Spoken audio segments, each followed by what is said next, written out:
Hello, everybody. 5 seconds later, it's the Super Ninja Austin. I'm back here. This is my 104th episode of the SNA podcast. We're going to be talking about All Elite Wrestling's Friday night show, which is what comes on right after SmackDown, except on TNT. Well, in America, of course, or anywhere outside of America, wherever you watch AEW Rampage out there. But we're going to be talking about what went down on the latest episode for the whole entire hour. And then we're going to start off with this triple threat match with El Vikingo and Commander and Penta El Zero Miedo, like in a triple threat match with Commander when he had the heel cartwheel kick right onto Penta. This is where El Vikingo tried to go for a clothesline right onto Commander, but he got instantly ducked and countered by by Commander. Like, this is where he hits a step up insecurity to Vikingo. This is where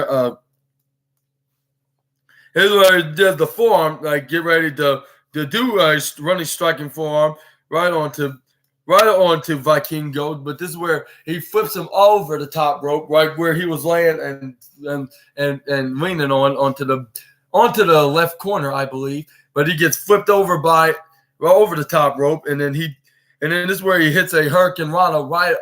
He hits a Hurricane Rana onto Penta when he landed right onto the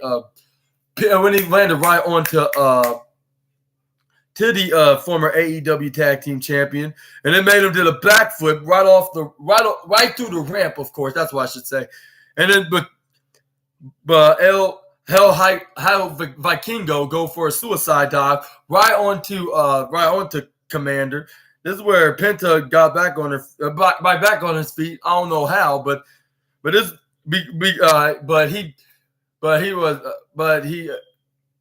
he got back up, walked past right onto the bottom corner. This is where Vikingo goes bouncing right onto the barricade, like into the railing, like by the ramp, the entrance ramp, of course. Hits a flying head scissors right onto Commander. This is where Penta hit the sling blade from right onto the left side, I believe. Yeah, hits a sling blade right onto the left side of the turnbuckle, not turnbuckle. I mean the ringside area, I should say. Hit the sling blade, which he hits the sling blade also on Commander too. Penta, that's right. He hit the sling blade onto him as well. This is where Penta's like El Zero Miedo, but this is where he gets hit by his own brother's move, but not by his brother literally, because it was a Commander and El Vikingo hits him with a rolling cutter, a double rolling cutter right onto the master of Zero Miedo. This is where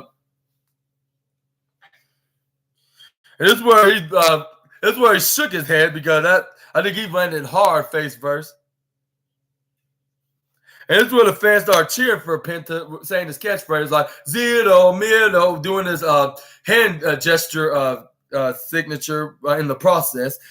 But this is where they brought him back in the ring, but somehow Penta got back out on the outside, hits soon after he super kicks Commander outside of the ring. This is where he hits a diving front flip senton right onto both Commander and Vikingo. This is where Penta was like, woo! Like, and then his hands like side to side onto the ramp, the stage ramp, in the entrance stage ramp, I should say. And then this is where they show the replay of it doing the diving rolling senton. This is where he had I believe Penta onto the bottom right corner, I believe, with QT Marshall and Aaron Solo and Johnny TV was watching this, and along with also their girl manager that cannot sing. I cannot remember her name right now, but yeah, they were watching in the backstage TV, like wondering who's going to win this bout, which I was like, I think I know who's gonna win, and not for the fact that he's coming back and winning, coming back and winning and fighting into this match, but for the fact that he's like the I would say like the big deal, like he's the big deal in AEW right now. Unless Vikingo and Commander could pull off an upset on one another, my predictions on what's his name, Penta. Even though this is like an unpredictable show in general, I should say, on AEW Rampage, so it could be anybody's game. But I say Penta is full of star power. Like whether if it's in the mid card or in the tag division, he win most of his matches. It'll be very rare for him to take a L. But anyways, that's where it's like Zio Miedo. He started rubbing it onto Vikingo's face, and this was where he's like, "All right, silence people," to the fans, and hit the loudest, devastating chop in all of professional wrestling. Like, which I'll say, I'm praying that Penta does not get murked or be added, let alone added to Gunther's list of hitting a devastating chop. And I was like, besides, it's a knife-edge chop. But anyways, this is where Penta was like, started doing the hand to the ear, saying like, what do y'all say? I can't hear you, fans. When they start screaming louder with their cheers to the one half of the Lucha Brothers, and then which that what Hulk Hogan would usually do, like if he was here, like if he cannot hear, like of course, like, but he was doing that just metaphorically in a joking manner, like he would love to hear them louder and the cheers louder, like of his fans cheering them on.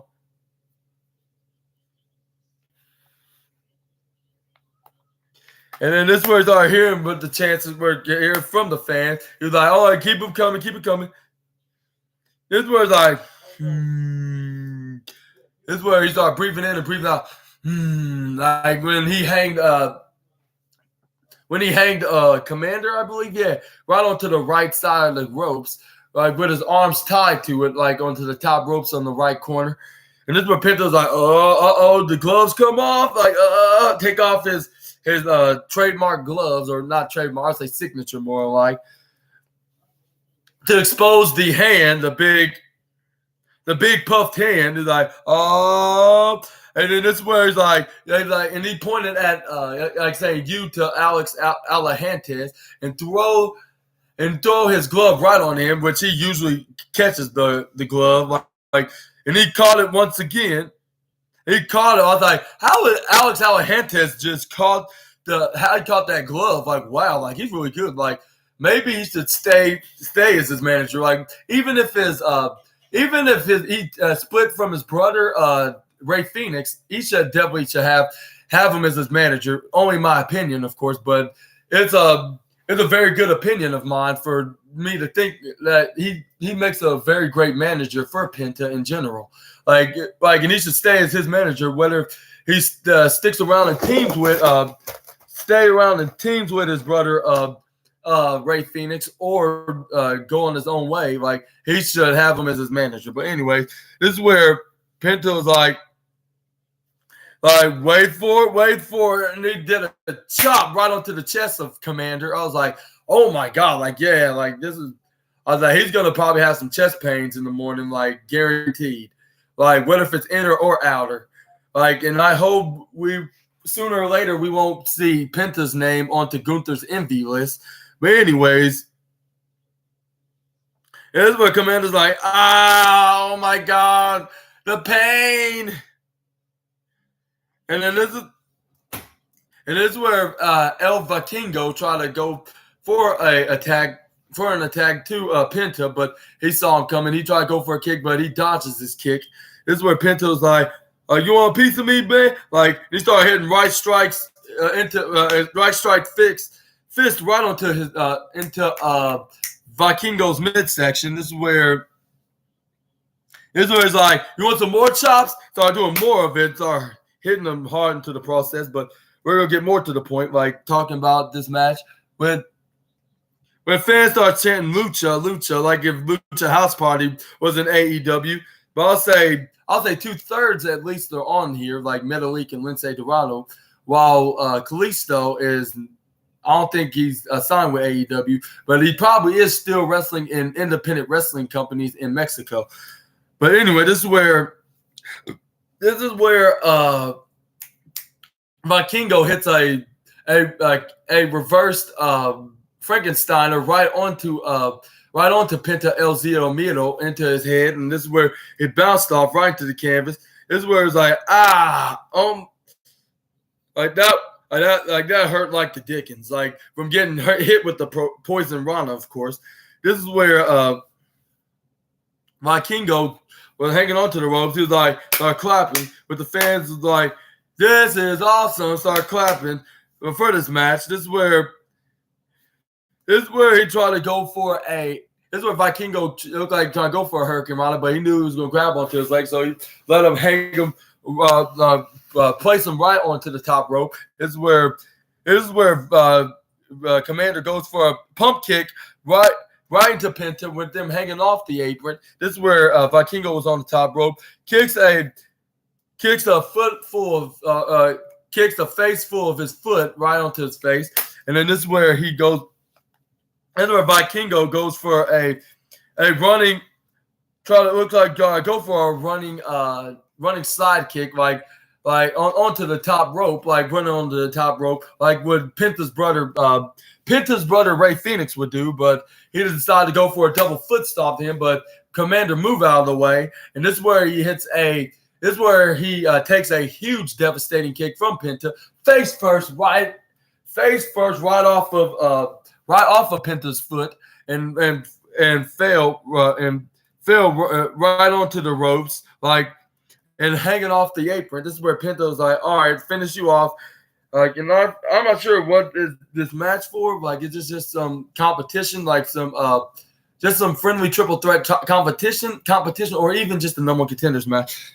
But this is where Penta's like trying to go for his finishing pile driver, but it looks like he decided to go for the most famous move in all of Lucha Libre style wrestling, the Gory Bomb, like something that he probably learned from the likes of Eddie and Chavo Guerrero, which I think I know a wrestler that learned that, and they was trained by luchadors themselves. So I should know that this is the most famous move in all of Lucha Libre style wrestling. But anyways, this is where he tried to go for a Gory Bomb. But this is where he goes for the Gory special, like Zero Miedo, like with him going for the pile driver onto a Commander with Vikingo onto his back into a Gory position. But anyways, we're gonna analyze that. It's like Zero Miedo, and then this is where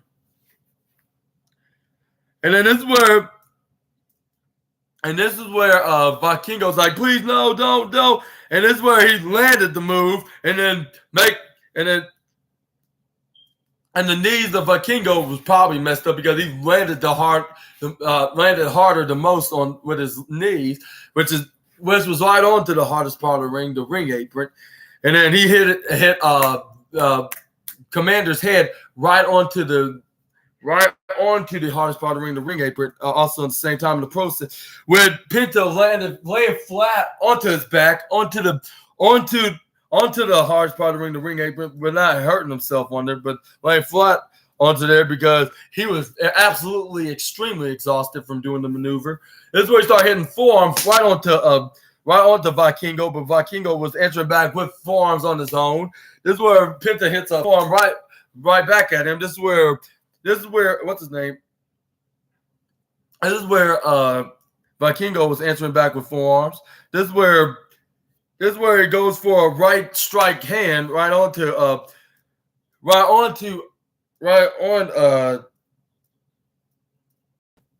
Penta. Goes for a right hand and forearm.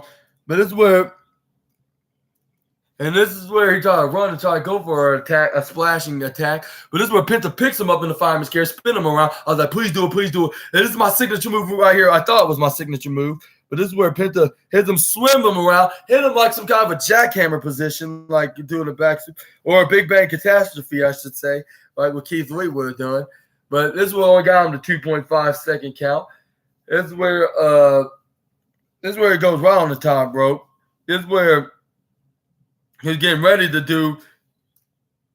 This is where he tried to go for the mid-rope Canadian Destroyer, which is known as the Paramount Sunriser from Adam Cole, baby. And I was like, is he gonna do that maneuver? And then this is where Vikingo goes for like an Alabama Slam or the beach break position maneuver, but he flips him right on the top, try to go for a super kick, but Penta instantly ducked, did a springboard crossbody, but he got caught in midair by the former AAA Mega Champion. This is where he tried to go for a. This is where he goes for a swinging Planet Vikingo Uranagi slam right on the Penta. This is where he flips him over into a rolling schoolboy into a super kick, and a super kick jaw first right into the. Cracks the jaw of Penta. This is where he goes right onto the top rope, or mid rope, I should say. This is where Vikingo was getting ready. Finally going to the top rope. This is where he tried to go for the 630 splash right onto Penta. This is where it looked like he got the dub right over here, but as soon as he drags. This is where he drags Penta after he did the 630 senton onto Penta. This is where Aubrey Edwards counted the one, the referee counted the two. This is where Commander came right on time and stopped him. And this is where he stops him right on time. Like when Aubrey Edwards was down onto 2.99999999999, a negative of 0.1 seconds of being 3. This is where Vikingo picks him up into a reverse fireman's carry. This is where he tries to go for the Vikingo. Commander goes for Vikingo into a reverse fireman's carry, flipping him over into a knees to the front of the midsection. And this is where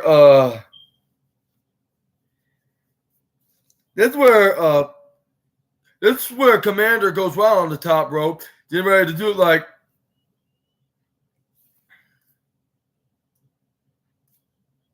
He hits a Plosion and hits his finishing move, the Plosion Phoenix Splash. But when Aubrey Edwards counted to 1, the referee Aubrey Edwards counted to 2. This is where this is where Penta hits him with a swinging roundhouse forward kick, straight first into his forehead / noggin. His forward noggin, I should say. This is where Penta's try to finish him off, try to do a Penta Zero Miedo signature finishing lucha pile driver, and landed right on hit a his finishing sit out pile driver right through Vikingo with with Commander on between his legs, like when he did the maneuver, landed right onto him, did a double Penta Zero Miedo signature combo pile driver onto both men. This is where Penta pins Commander, I believe. He got the 1, 2, 3, which my prediction came true. Like, because regardless, like, Penta's not gonna suffer a loss like out of nowhere like this. Like, it's no way. It's not in his nature. But yeah, Penta got the win. And what do you think? What's next for the master of the Zero Miedo of the Lucha Bros? Y'all let me know down in the comments below. We're gonna move on to the next. But this is where we got a backstage interview with the what's their names? With Jeff Jarrett, Jay Lethal, and Satnam Singh, and Jeff Jarrett's wife Karen Jarrett, with Sanjay Dutt on the microphone saying, last week, Ortiz got beaten by his brother / former tag partner, and I tried to offer him a shot of joining us, but he turned it down. He's like, I simply want to. And he's like, I want to.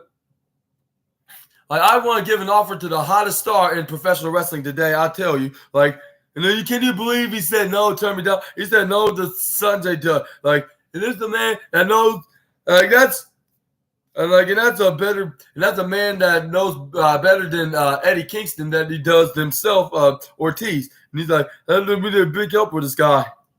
And then this is where Karen Jarrett confirms that, like, we don't need him regardless. Like, we don't need him.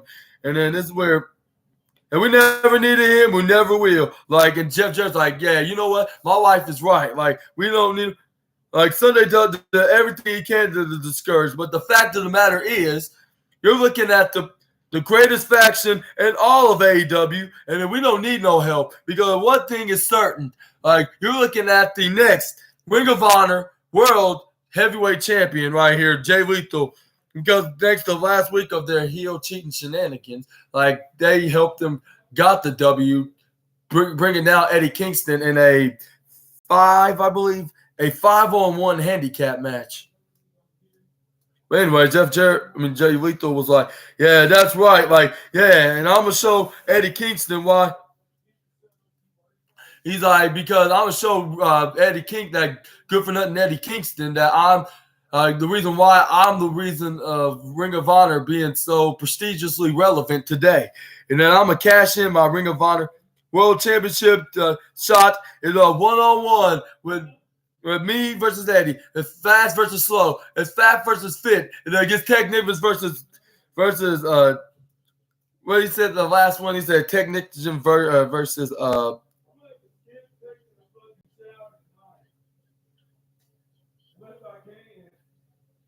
it's me versus Eddie. It's fast versus fast versus slow. It's fat versus fit. And technician versus Braun. And I am be the next Ring of Honor World Championship. You can bet on that. I was like, just because it, no offense, Jay Lethal, just because it may look very clear like that into your side of the statistic, doesn't mean it could. Doesn't mean Eddie Kingston has a plan. Doesn't mean he has a plan that he's preparing for his upcoming title defense against you, and find a way to retain his his ROH World Heavyweight Championship. And who do you think's gonna win? Even though I don't have nothing against both guys, I'm just saying, like, you got to look at it at both sides of the perspective into the both sides and y'all's perspective into the side of the fence on who has the advantage and who is planning on to walk out of the upcoming event for the championship being on the line as the Ring of Honor World Heavyweight Championship. But who do you think's gonna win? Let me know down in the comments below.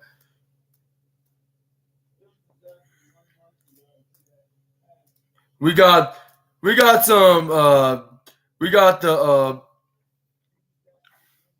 some six-man tag team championship. I mean, not tag team championship match. The six-man tag team match. I mean, what I'm trying to say, which is the Rock Hard Juice Robinson team up with his Bullet Club Gold teammates, the Guns, which is Austin and Colton Gunn. With ringside, they have the Triple B Steeler. What's his name?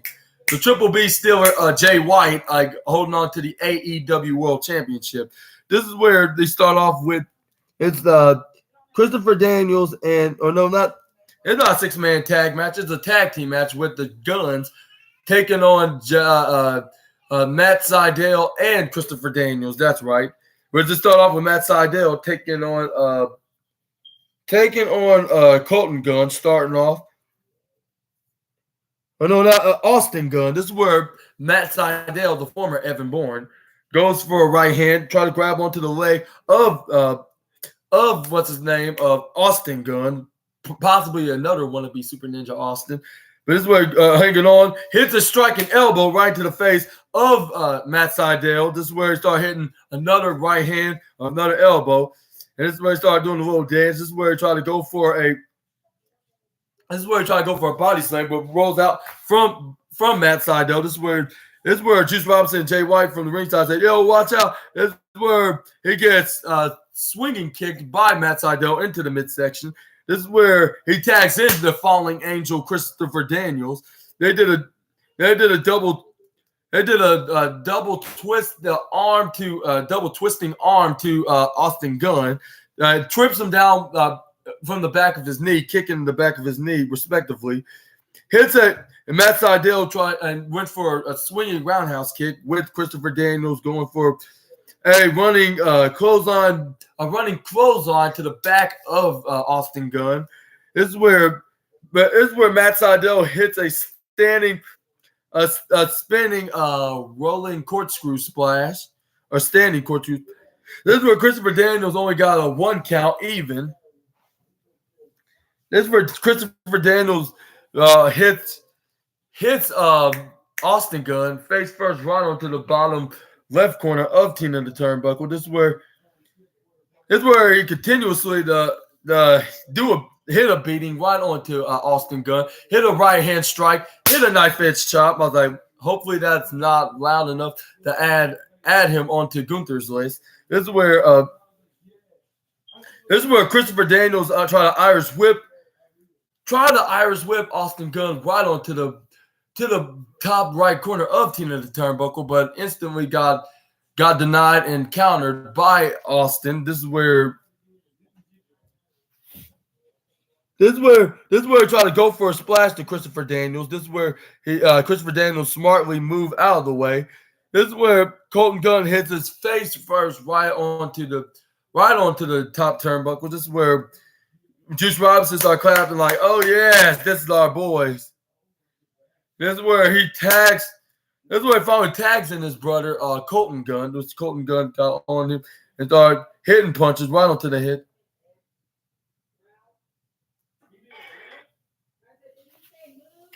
Oh, nah.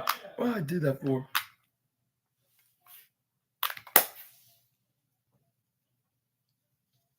But anyways, I did a stupid technical difficulties right here.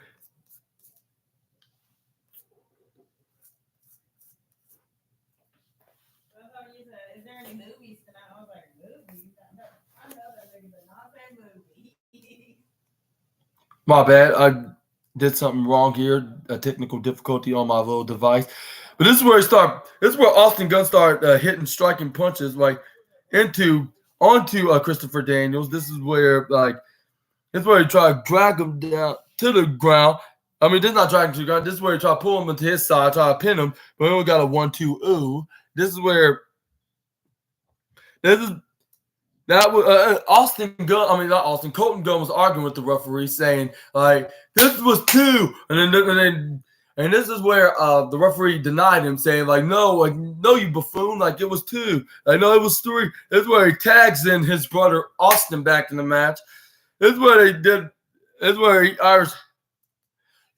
Irish whips Christopher Daniels into the left side. This is where he hits him with a striking, devastating right hand into the midsection of Christopher Daniels, which what's his name, Gunn? Austin Gunn get ready to do the knee strike right to the face right after Colton Gunn hits a right hand to Christopher Daniels' midsection.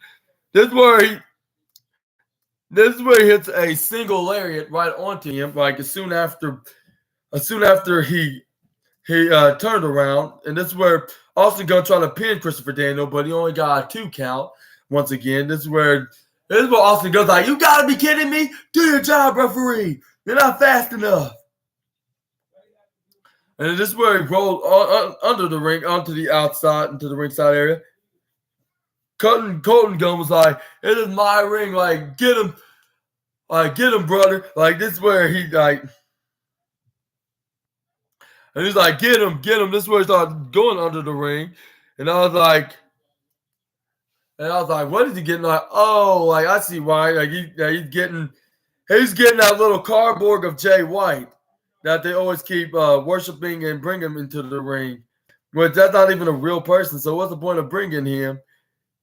This is where Jay White was like, yeah, baby, like Triple B right there. Like, yeah, like he was sitting down right onto the bottom side of the apron, like with Colton Gunn hanging on and choking knee in the back of his neck, kneeing him into the back of the knee of Christopher Daniels. But the referee did not like that. He's like 1, 2, 3, 4, and then this is where he distracted the referee. This is where both Juice Robinson, Austin Gunn, yeah, that's true. Austin Gunn and Jay White, were on Austin Gunn, Jay White, and Juice Robinson was on the apron, sitting down, doing the pose with the cardboard version of Jay White with the Triple P AEW Championship. But this is where Christopher Daniels got dragged by Colton Gunn, got tagged in by Austin Gunn back in the ring. This is where Christopher Daniels tried to fight back, but he only got a right hand strike right onto I believe it was Colton Gunn, but this is where Austin Gunn hits a single axe handle to the back of Christopher Daniels. This is where they did a double Irish whip to try to go for a double Irish whip to the fallen angel, but this is where he counters, throws I believe Austin Gunn right onto the left side instead. This is where they try to go for a combo like German suplex clothesline magic. Because this is where Colton Gunn tried to go for a German suplex, waiting for Austin Gunn to go for the clothesline part of the double team combo maneuver. But when Austin Gunn tried to attempt the clothesline, Christopher Daniels was nowhere to be sight where Colton Gunn was at. And he accidentally clotheslined his own brother right into the middle of the ring. This is where Christopher Daniels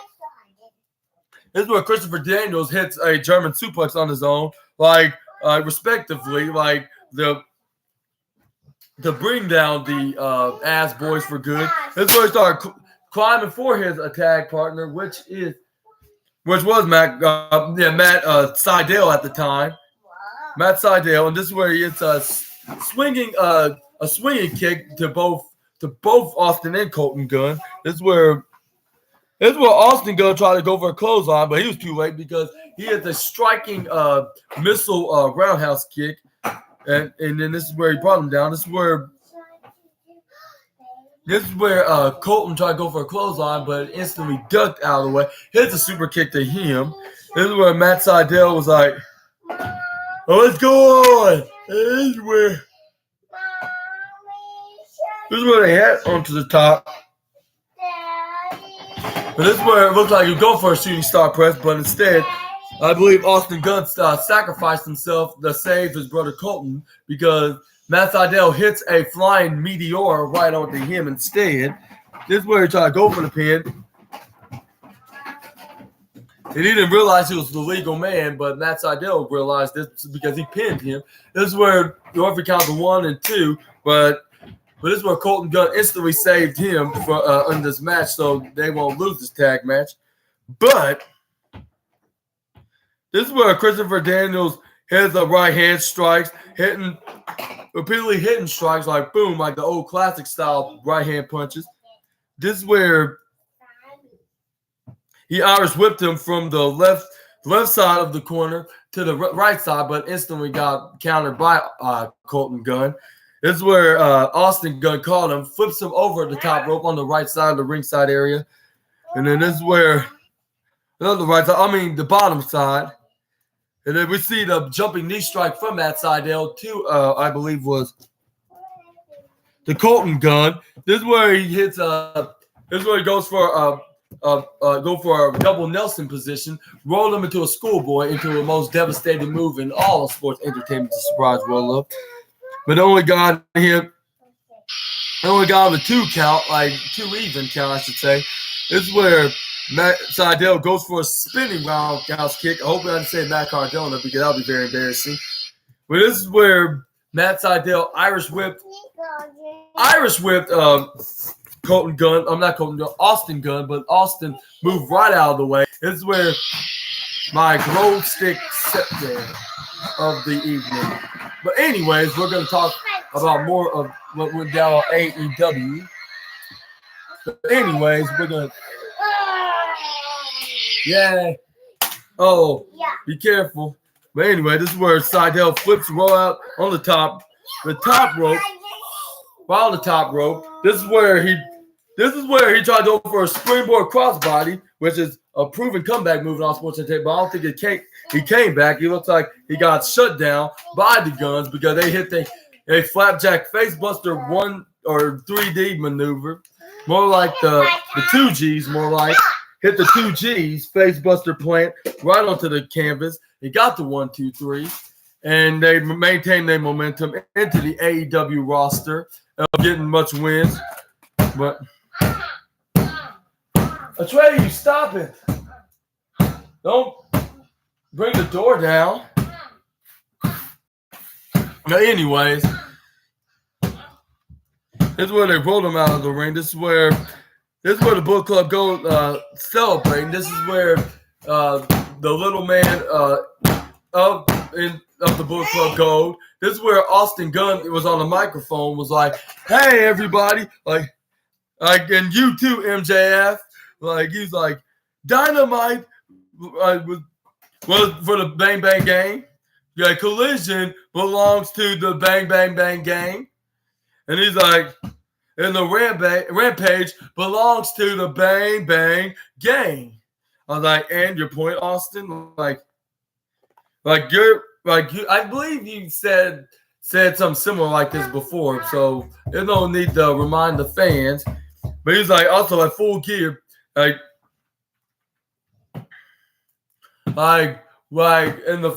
And at Full Gear, we're going to take your Ring of Honor World Tag Team Championships from you and your mystery partner that's going to fill in for Adam. Championships. And if you're not down with that, we got 2 words for you.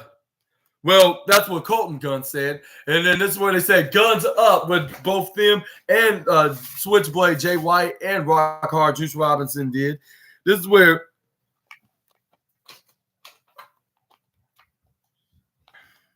I believe Juice Robinson pulled both his hands up because he got double triggers of guns up.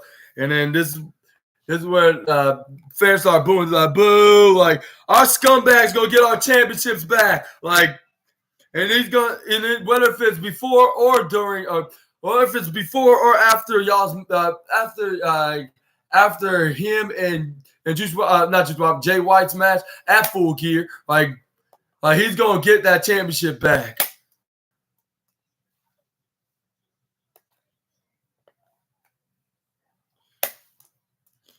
This is where Tony Storm's interview assistant was on and saying, like, "We've seen the videos, we've seen the vignettes of this TV single along with the Evil Daddy," I believe that's what he's called. Evil but friendly daddy, I suppose to call him. We will see, and it's tonight that like the moment is upon us that we're gonna see the return of Danhausen tonight. And then Danhausen was like, "Next week." Like, when he walked past, I was like, "Well, you actually just made your return, but you didn't make your proper return, I suppose, but you just made your return by just walking past this RJ dude." And then this is where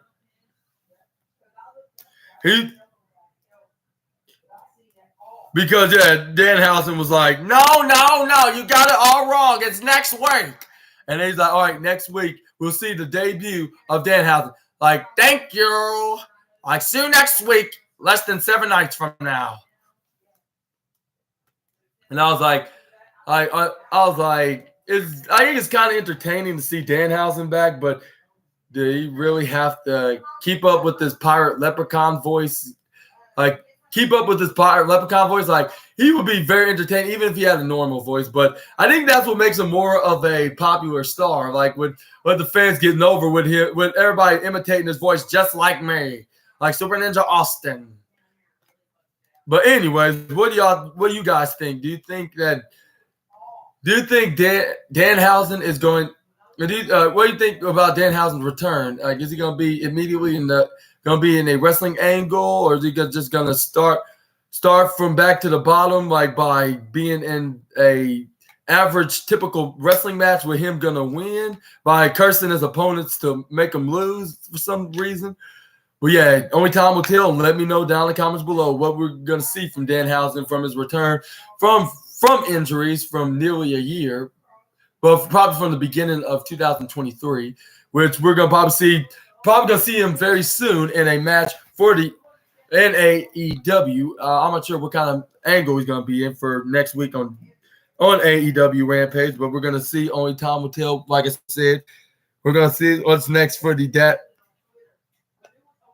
Daddy Evil Daddy, I believe that's what his name is.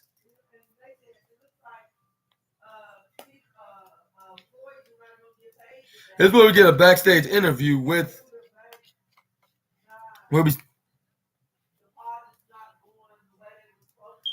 And then this is where she shared in a couple of words from like because she interrupted Ruby Soho because this was supposed to be her interview, and she was like, "I'm not gonna lie about Tony Storm's credibility," but this is where not Ruby Soho, Saraya instantly interrupted. Like, sorry, Ruby, but I got the microphone. Like, baby girl, like, stop.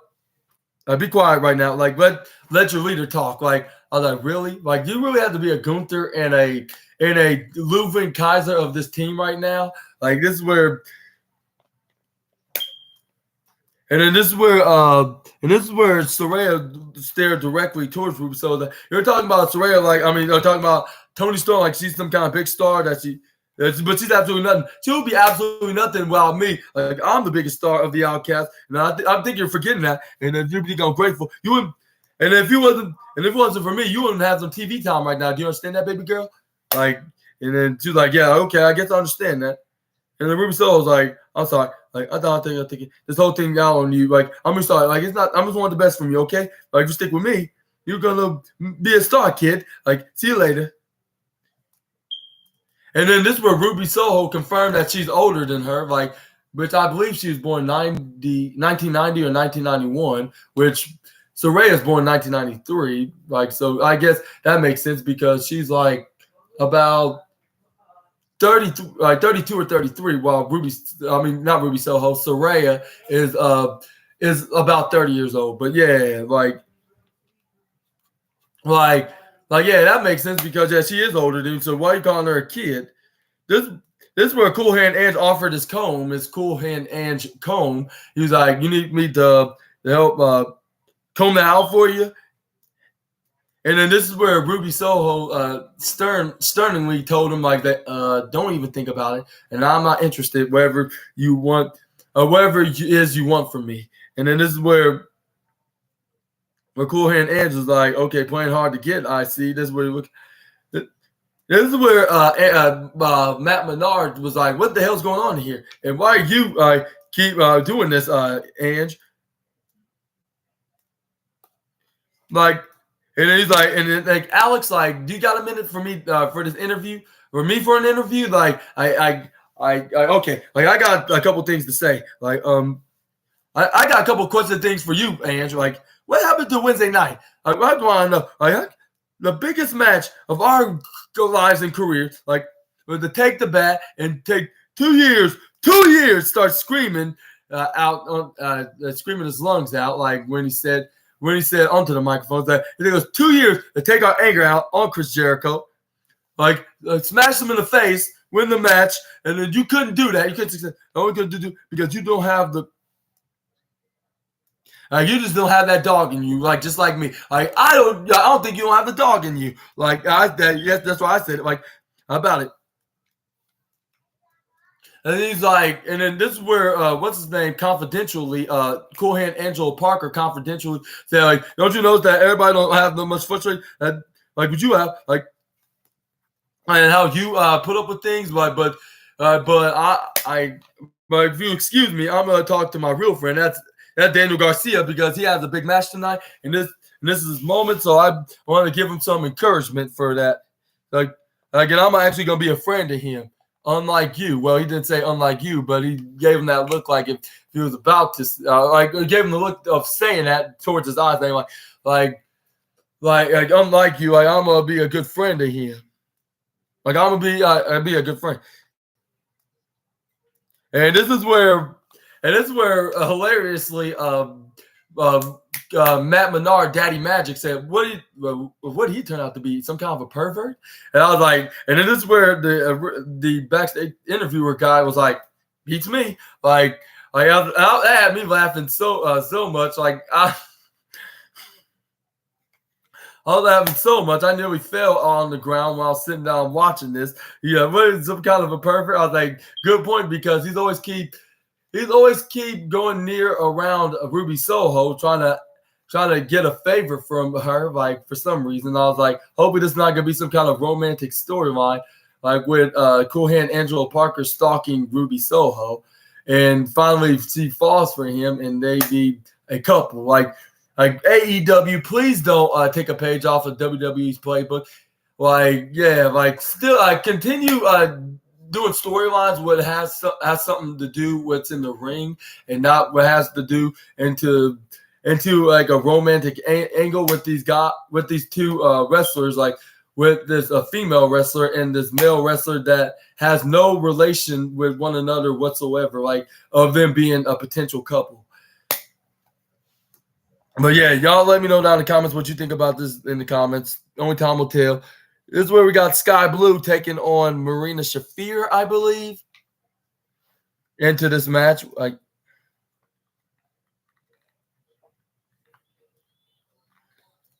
This is where it starts off with Marina Shafir, trying to go for.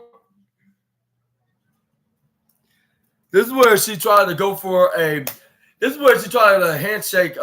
What's her name? Sky Blue, which she gladly accepted. This is where Sky Blue tried to walk away, try to go to her side, try to pull away from. What's her name? Pull away from. What's her name?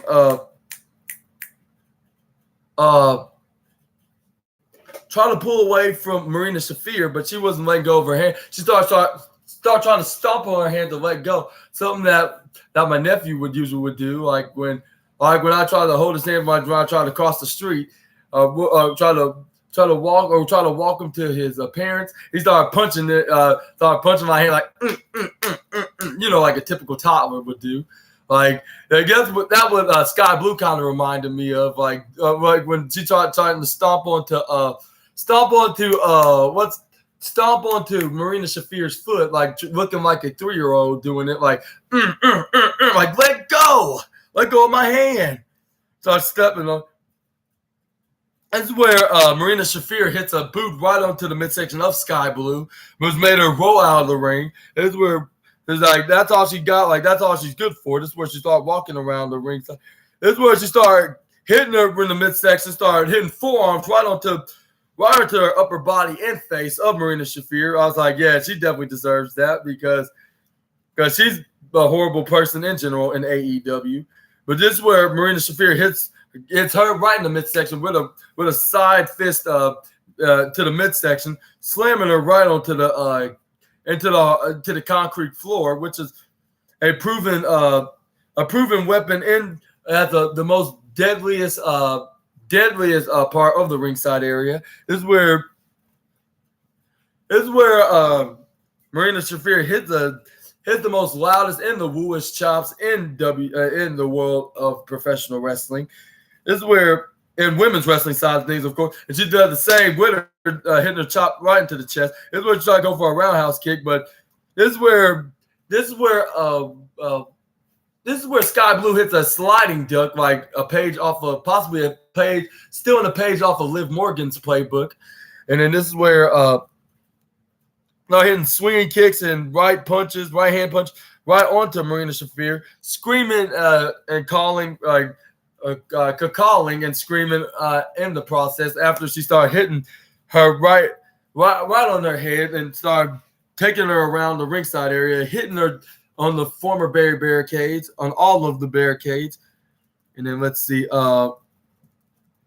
And also,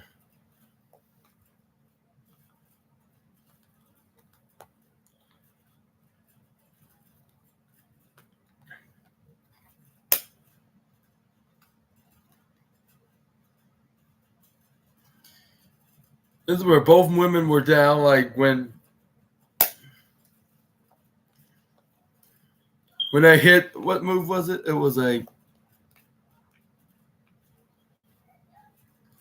Should I go? I think it was trying to go for a. I think it was like a double kick to each other, but this is where Marina Shafir tried to go for the guillotine choke right onto to Sky Blue. This is where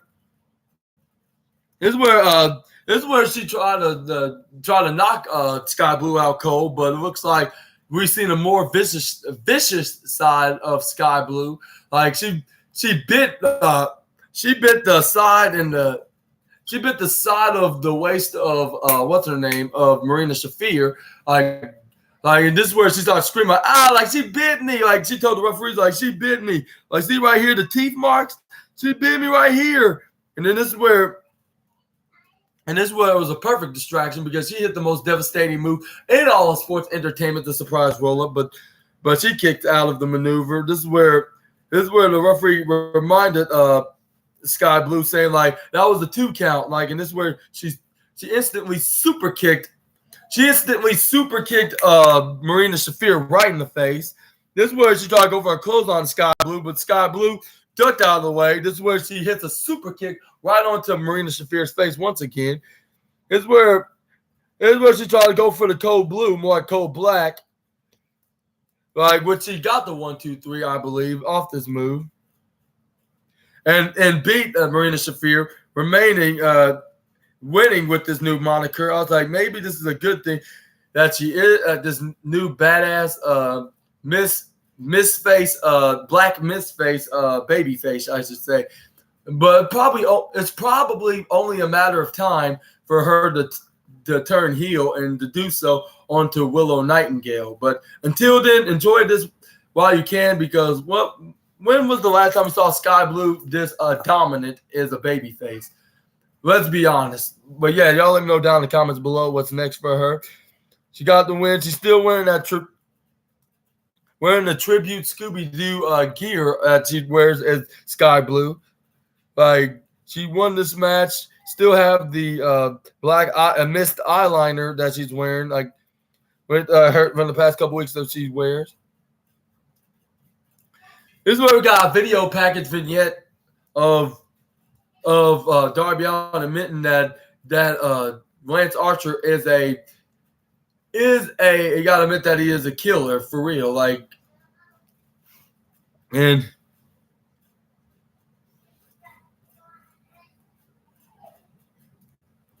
this is where Darby Allin also said about Lance Archer. It's like, I gotta admit, he's a very dangerous man. He's a killer even, and he's also a very ignorant to the fact. He was saying this and that. Just like these little bitchs are taking my spot. Like, I should be on the main event.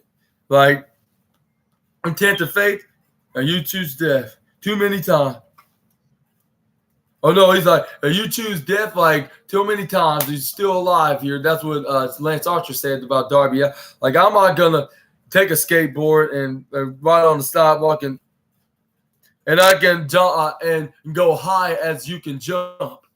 And he's like, I'm something.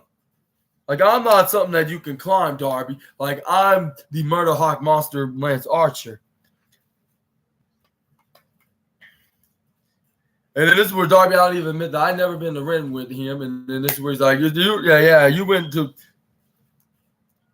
And you've never been in a ring with a man like me before. And you're gonna be absolutely murdered by me. And then this is where Darby Allin told Lance Archer that he's gonna fight him tomorrow night on Collision, which that's tomorrow. Which we're gonna be making which I'm gonna be making a video of. I keep saying we, which I'm gonna analyze onto it. Like, as soon as I am done watching tomorrow night's AEW Collision, and also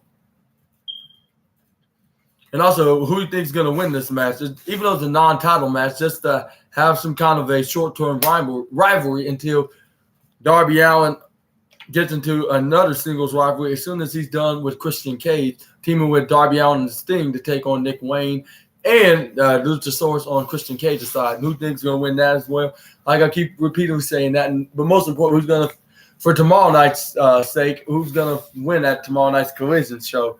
Y'all let me know down in the comments below. I'll be right back.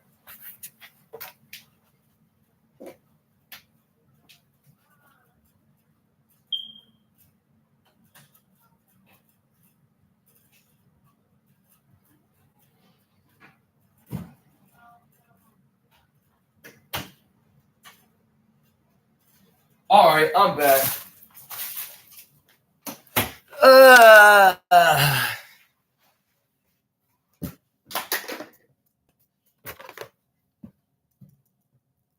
And then, well, yeah, we're going to move on to the main event. The main event of the evening, which is the Trent Beretta against Daniel Garcia. And then when they had, and then he's like, and this is where Daniel Garcia onto the package promo hype video of his match against Trent Beretta in the main event, saying like, this is gonna be a sign on what's next for for DG. Like I got a few ideas, and then this is where what's his name poked with his dance, like of him saying like into a shot of Daniel Garcia's dance, like taking a shot at him by Trent Beretta, saying like, yeah, little Daniel, you can dance, but if you want to. And I'm ready to fight you right now. And this is where they have Mark Henry into the hype video saying, it's been enough talk. It's time for the main event. And we're going to talk about this right here, right now. But this is where Daniel Garcia, when they got the match started, this is where Daniel Garcia was about to get his groove on, doing his dance. But this is where he instantly got interrupted by Trent Beretta, trying to go for a clothesline onto him. But this is where Daniel Garcia dodges the clothesline, goes for the headlock, but this is where Trent Beretta hangs onto the ropes and his foot onto the ropes. And this is where the referee is doing this 5-second count warning. This is where Daniel Garcia had to let go. This is where Trent Beretta go for a striking clothesline right to his face. This is where the referee was like, hey, what are you thinking, Trent? Like, what are you doing? This is where what's his name? This is where Trent Beretta picks up Daniel Garcia, Irish whipped him right on the outside of the ring, which he's crashed down. This is where he tried to go for an attack to Trent Beretta, but he gets instantly super kicked it right into the face. This is where Trent Beretta goes right onto the top rope. He was like one for all of you. This is where he hits a top rope moonsault right onto Daniel Garcia, on the middle turnbuckle ropes. This is where he got him back in the ring.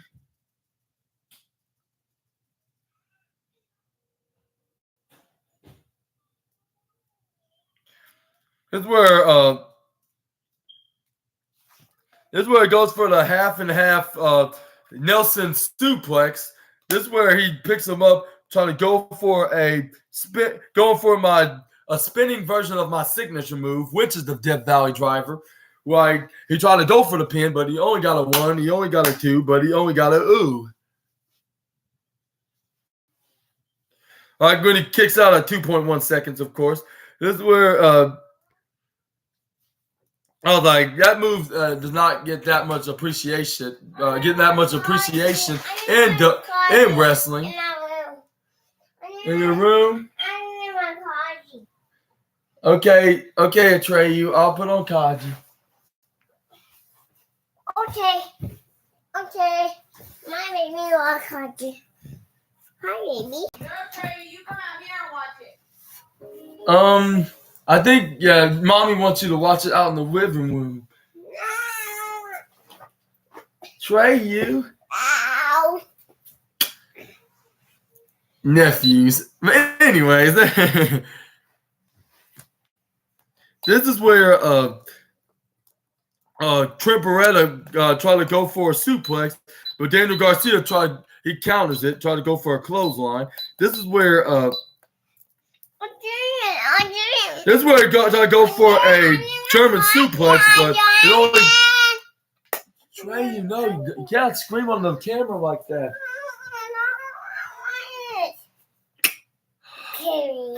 Stop playing around like that. Okay, anyways. Stop. Anyways, here's where he hits the German suplex, but Trent Beretta only got his head with the German suplex. This is where he tried to go for another one, except for a perfect one that'll connect in a better manner. This is where he finally does that, but he still hit his head regardless. This is where he tried to go for another one, but it was more like the first one. And this is where Trent Beretta tried to go for the fourth one, to see if that was a charm, like the second one. But Daniel Garcia was grabbing onto Trent Beretta's hands and started getting himself out of the maneuver. But this is where Daniel Garcia rolled out of the rolled and did a back to belly, go do a back to belly position to no, Trey, stop jumping. It's not a leaping lily pad. Anyways, this is where Daniel Garcia did a German suplex on his own and hit him with a German suplex, respectively. This is where Trey, nobody does not want to see a super ninja assassin dressed. Only in his diaper, doing a leapfrog onto the host of the SNA podcast's webcam. Please stop it, Trey. You'll get a chance to. Hey!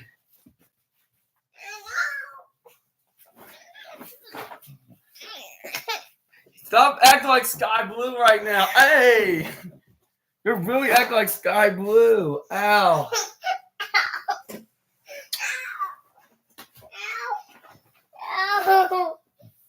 Hey! Trey!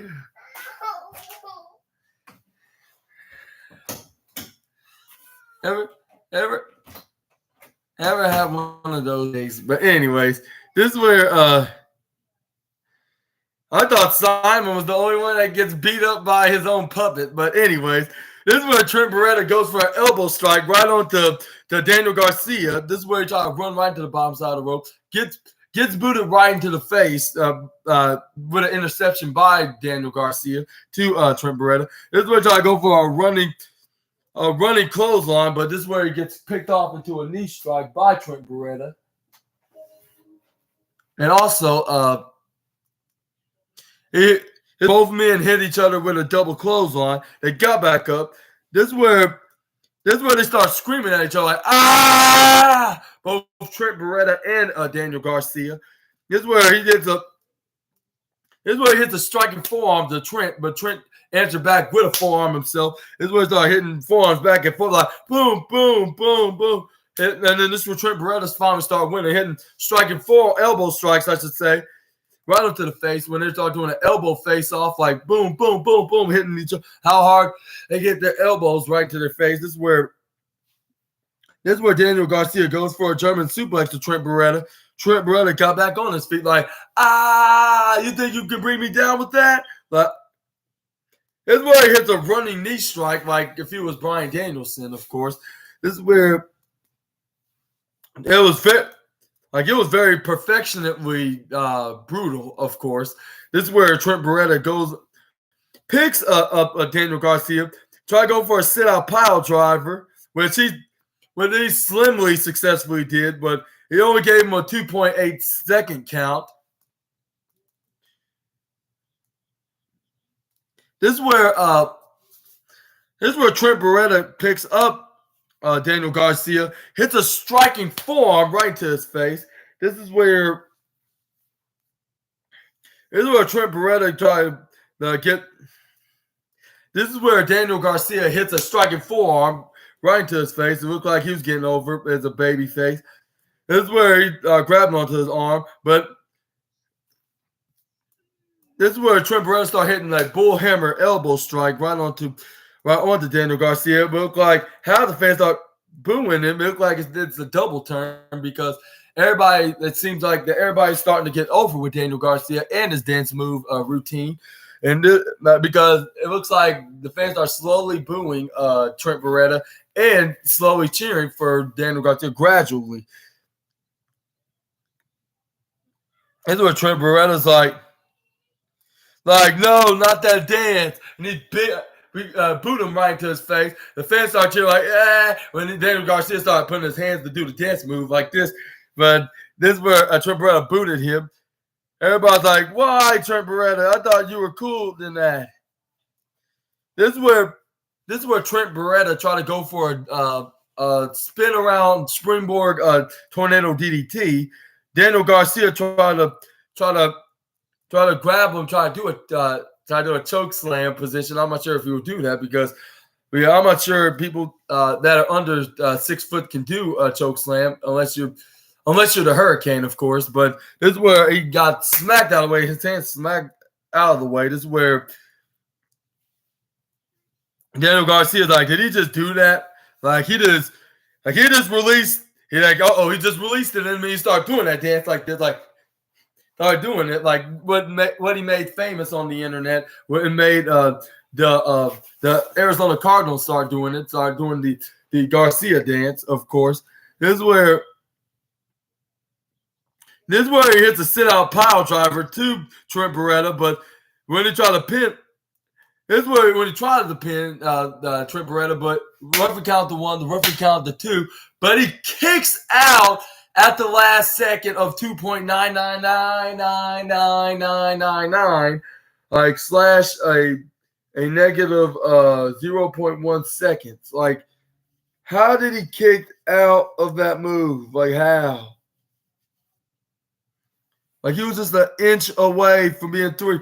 Daniel Garcia was very frustrated. He started hitting a right hammer right into the head of Trent Beretta. This week, started going for the crossface, trying to make Trent Beretta pass out, but before he had a chance to pass out, he tapped out, and that's what gave Daniel Garcia the submission.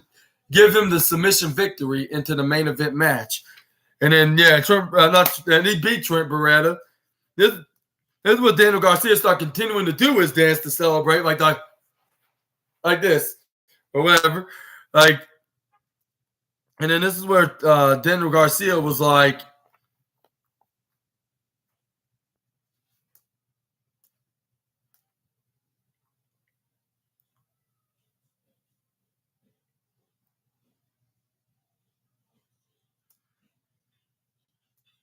and he's like, Daniel Garcia, and this is where he went on the microphone before closing out the show. This is where he's like, and this is my time as Daniel Garcia. And Daniel Garcia has been keeping score, all right? And the fans start cheering like, yay. I think this is like a immediate babyface turn from the former Ring of Honor peer champion, like with him being a babyface. But that's what I thought that was going to happen. Like after the big ovation of cheers from the fans that was attendance from this week's Rampage tapings. But it looked like he fooled the fans because this is what else he says on the promo, saying like, so because I keep a time of the I keep the score of I'm keeping the time of the score. Like I'm so good at just keeping time. Like it's been 6 months since Dar Garcia has been in a singles match at AEW overall. And he's like, I feel there's one way to jump in the line in AEW, and that is winning the title of my choosing. And I am picky, and I am greedy of a fetish of being. I have a fetish for gold, and that's why I'm calling out the biggest star in AEW, like everybody else, like the likes of Wardlow and Samoa Joe for the first two. That's next in line. And he's like, I'm calling you out, Maxwell Jacob Freeman, for your AEW World Heavyweight Championship. Like, and then this is where Excalibur was shocked to hear this, like immediately saying, like wow, like Daniel Garcia is taking a bold move, calling out the longest reigning AEW World Championship for a title match. He's like, I know and I understand you got the targets on your back, like MJF, that watcher spot, like people stealing your belt, like the watcher spot, and there's plenty of them that wants it more than I do. That's so Max. If you're in protest, to step in this ring and one of the best professional wrestlers, like he's like professional, and he stopped himself or finishing his statement of his sentence of saying professional wrestler. And then this is where Excalibur's like, all right, like, are you a professional wrestler now or a sports entertainer? And then this is where he's like, and this is where he went on and said, I am a sports entertainer. And then he slammed the microphone right onto the canvas, started doing that dance he do the most that made him famous in the AEW, like that, whatever the dance is called. And that's how AEW ended, with his music playing again. And then this is where most fans start booing because of him admitting that he's still a sports entertainer, even though he's no longer teaming with the Jericho Appreciation Society. And what do you think what's next in Daniel Garcia's near future? And do you think that he's going to be next in line for possibly for an AEW World Championship? Y'all let me know down in the comments below. That was the end of AEW Dynamite. Hopefully you guys enjoyed what you thought about tonight's Dynamite. And I'm not sure if I asked what you thought about SmackDown for those who watch SmackDown just like me. Y'all also let me know about that in the comments section right down below. Hopefully you guys enjoyed this. How y'all would rate Rampage? Let me know in the comments. I would rate it a 3.5 out of 5 stars. It may not be the greatest AEW Rampage episode I've ever watched, but it was still pretty decently good to watch, like after Friday Night SmackDown. And yeah, this fit the description very well, like something that have besides Dynamite and Collision on Wednesdays and Saturdays. Speaking of Saturdays and Collision, like that'll be tomorrow. And I'm going to be making a review of Collision like every week, which will be part 12, I believe. Like a Collision, which will be episode 106. Make sure you check that out. But yeah, but hopefully you guys enjoyed. And if you did, make sure you like this video along with the SmackDown video I just made like a little bit of an hour and a half ago. Like it's onto this exact same channel at Super Ninja Austin 213. And make sure you give me a huge thumbs up, subscribe, click the bell notifications, share it with your friends all over social media. I've been your host, Super Ninja Austin, on this latest edition of the SNA podcast, episode 104, episode 4, part 12. And I'll see you all tomorrow night, and the latest, of course, because yeah, I was supposed to help some family members out of town, but that postponed until tomorrow. And even if I didn't have to help some relatives at this time, I still probably wouldn't do a wrestling news video. I would skip that as well. But I would have done a wrestling news video today, but I didn't know until after I made the video. I was like, why you didn't tell me this later? But none of that matters now. As long as I made that news video, make sure you check that out to watch it whenever time you want on this channel. And also make sure to do all that, like and subscribe and comment down below, share with your friends to make this YouTube content more bigger. And I promise you guys in the future, I'm going to be doing more content with other things besides professional wrestling. Just wait and see, like sooner or later, but hopefully you viewers enjoyed this video of the latest edition of the SNA podcast with SmackDown and Rampage. And then, yeah, I'll see you all tomorrow night. Hopefully y'all have a great Friday night. And hopefully you have a great Saturday all day. And hopefully you guys will be at hopefully you guys will watch watch both WWE Crown Jewel and AEW Rampage tomorrow. That's gonna but it's gonna be on into the morning and afternoon, which it will start at 10 a.m.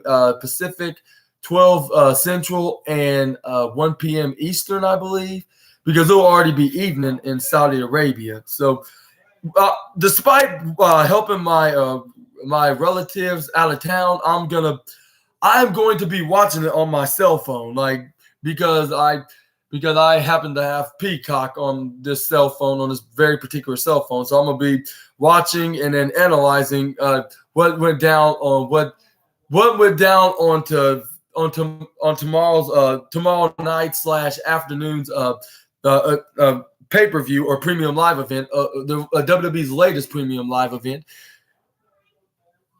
But yeah, make sure y'all check that out, and make sure you check out my latest SNA podcast video. I'm gonna try to do as soon as I can after I help out relatives out of town. Like as soon as I get done, I'm gonna try to make sure I try to analyze it, whether it's before, like try to recap the show after I get done, like with them. Like hopefully it won't be too later of me doing the latest of the SNA podcast. I'll try to do it as soon as I can in the afternoon of that. But it's going to be guaranteed it's going to be at the evening, towards the evening for Collision. But make sure you check out all that stuff and all the professional wrestling. It won't stop. It will never stop. Like it's going to be happening until the end of the time, like everything around the world and into this whole entire galaxy. So make sure you check that out.